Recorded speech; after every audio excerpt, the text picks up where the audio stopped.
James Harden finally traded to the Clippers in a package that included PJ Tucker also going with him. In return, the Sixers got Robert Covington, Nicholas Batum, KJ Martin, Marcus Morris, and several draft picks. You have your 2028 first round pick unprotected from Los Angeles going to Philadelphia. You also have a 2026 pick going from Oklahoma City to Philadelphia, and additionally 2 second-round picks and also a pick swap. All of this for a guy who's going to be a free agent at the end of the year. Charlotte feels like the big gamble by James Harden, the big gamble by Lawrence Frank to not include the untouchable Terrence Mann. It all paid off.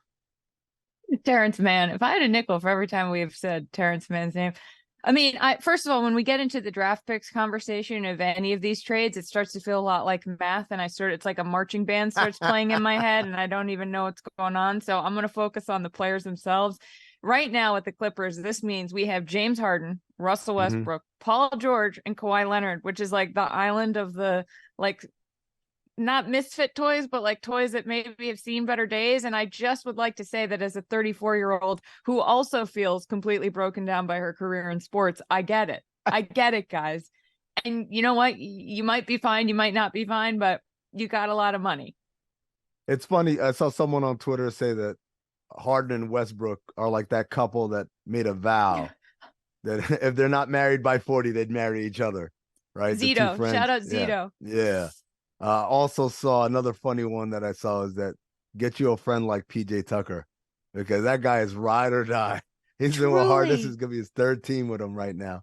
No, one thing about PJ Tucker that I think people forget, he also skipped Joel Embiid's wedding to party with Bun B and James Harden. So those guys they're in it. I mean, they are in it together.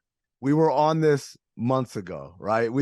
Our very first investigative piece was about Joel Embiid's wedding and the absence of Harden and Tucker. And here we are. We told you all the things line up. But I think the really interesting thing here is the Clippers. I mean, this is a staggering win now type move when you talk about all those picks, not only the picks that they sent for Harden here, but also picks to Oklahoma City for the Paul George deal. That's still paying off.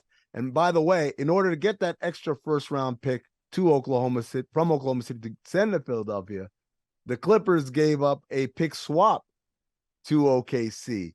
That'll, basically, if they end up having a better record than OKC, which is highly likely now, they're going to have to send their pick and they get the Thunder's pick in return.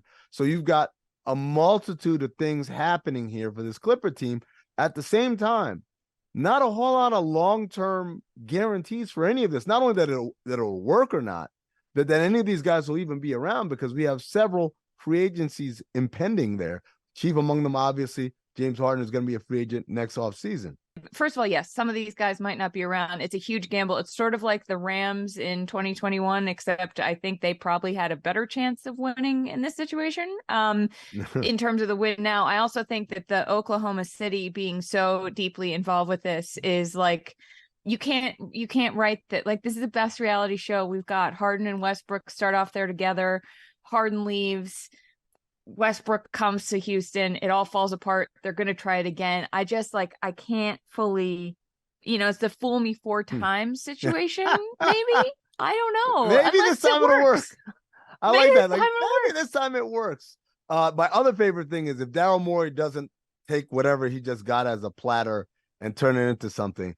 I said that 2028 first round pick, that unprotected pick, is going to be really, really great for his successor. Like, that guy is going to be like, thanks, Daryl. I really appreciate this, because I have zero confidence that the Clippers are going to be good 5 years from now. I just feel like it's all going to implode. And then my final note on all this, somewhere Jimmy Butler is doing the LeBron to J.R. Smith thing to Damian Lillard. Like, just like, see, that's how you do it.